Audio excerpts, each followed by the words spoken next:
Basehan po pala ng panalo rito, yung unang makatama ng 2 beses.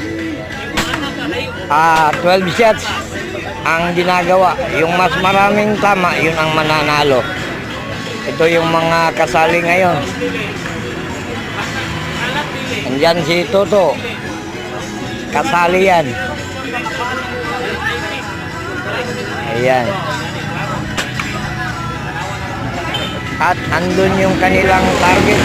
Yun ang kailangan matamaan. Yung naka-circle na ganon.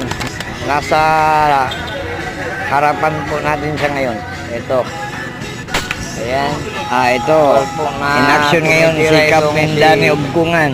Ito yung shooter sa ngayon na tinitingnan natin kung tatama. Ayun, tumama daw talaga.